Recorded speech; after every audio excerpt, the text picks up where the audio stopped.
All right, Colorado conducted practice number 15.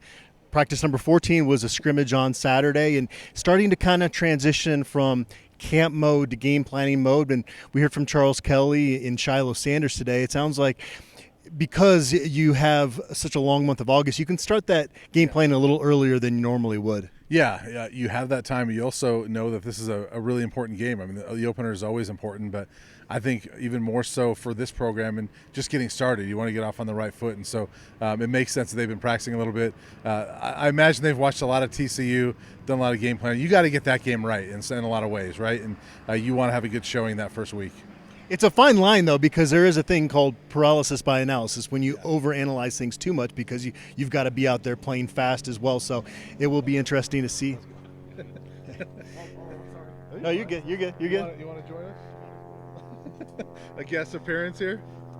Yeah. With Arden Walker. Arden Walker. How is your preseason camp going? It's pretty good so far. I feel like we're getting ready for the season, so we're getting real close. Tell Dave, so. Sounds like the guys off the edge are really pushing each other to compete out there this preseason. Every day we're going to be going at it, competing, just make sure we know our calls and just, like I said, pushing each other. And I feel like our room's getting closer even just by doing that. So. What's it feel like to be back home in Colorado? I'm glad to be home. So excited. Well, thanks, Arden. Thanks for the cameo here on our analysis video. But anyways, just getting back to game planning for TCU, I think it is important that you have all that time, but it's going to come down to what Colorado does, I think, at the end of the day. Yeah, for sure. And, the Buffs, they need to do their thing, right? And, Coach Kelly even said that type of thing, like, hey, we're going to do what we want to do. And bottom line is they want to get 3 and outs, no matter who the offense is. And if we're getting 3 and outs, then, they can't do their thing. And so they want to play well defensively. They need to play well offensively. And so, I like hearing from Coach Kelly because he's very straightforward and, like, no nonsense. And, like, yeah, here's the deal. There were a lot of names that Coach Kelly mentioned today. A couple that have been mentioned again were guys that maybe we didn't expect to have a huge role in. Kyrie Mans, coming from Maine, with that sense of urgency, he's really risen to the challenge. And Tajay McCoy, true freshman, keeps getting mentioned. And Coach Kelly wasn't even really prompted to mention him in that. So that signals to me that kid's going to have a role on this team this year. Yeah, for sure. He's a guy that I guess coming into the season, I sort of dismissed only because he's a true freshman, and I thought that group ahead of him was experienced enough that it was probably one of those things where he would have to wait his turn. But, I mean, this is 3 times in less than a week that he's been mentioned, and really unprompted all 3 times, I believe. And, he's starting to show up a little bit more in some of those well-off videos. And, you're starting to see Tajay McCoy a little bit more and like, okay, this guy might be a player. And that's great for this team. The more depth there. And certainly, they haven't had Jordan Dominic a lot recently. He's been out, as everybody's seen, and you need more depth there. But Tajay McCoy, I know you loved his high school tape, and you watch it and you've referenced it, but like it's pretty impressive. And so if he's making plays here, that's a really good thing for the Buffs. And, just in general, we heard that the star position is going to be a really key position for this defense. It was how they coined it when Mel Tucker was here. Pretty much everybody's got that hybrid guy now. With some programs, they go with more of kind of an outside linebacker type. Davion Taylor had the speed. He was able to play that here at Colorado. Coach Kelly mentioned that it's going to be more of a corner safety type for them. I'm anxious to see who really steps up into that role.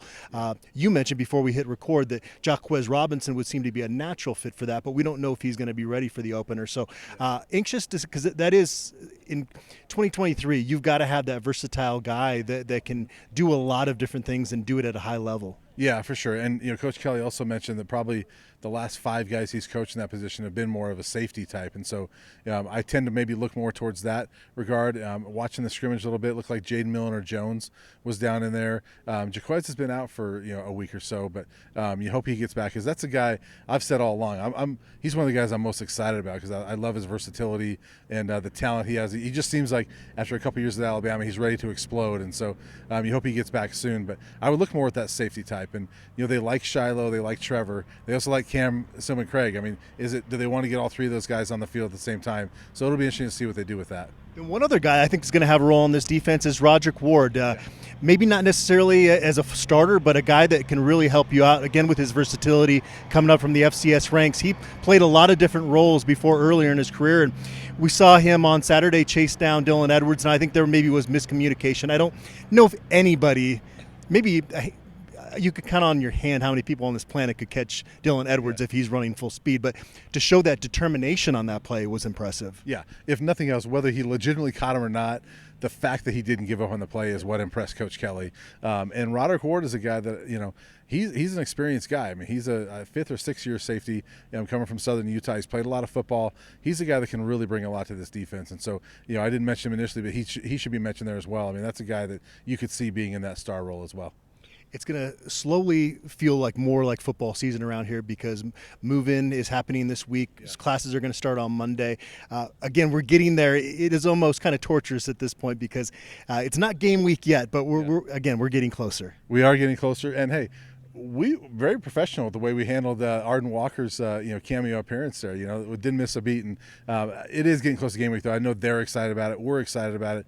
You and I have been talking about this team for a very long time without anything to really watch. I think everybody's ready to see a football game and see how this team does. It was great to see Arden because I covered him at Cherry Creek, and I know he was kind of torn. And there's a lot of in-state kids that wanted to play at CU, but just they didn't feel great about the coaching situation up here. And it was hard to blame them because, yes, you want to represent your home state, but you also want to win football games. And if you don't feel like that's going to happen. And so for Arden Walker to go out to Missouri and start a couple games last year and get this opportunity here, those are the kids, if you're a CU fan, you really want to root for. Yeah, for sure. And he's one that, I think he's grateful for his time out there. He learned a lot. I've mentioned before, he's told me that, that he plays a position that he doesn't feel like a lot of guys get on the field early in their career, and he feels ready. I mean, he feels more ready to play than ever before. And he's a guy I know he's loving it here in Colorado, being close to home. He gets to go home every now and then and have his dad's barbecue, so that's pretty good. Definitely. All right, we are getting there. We'll be back with more analysis on Tuesday.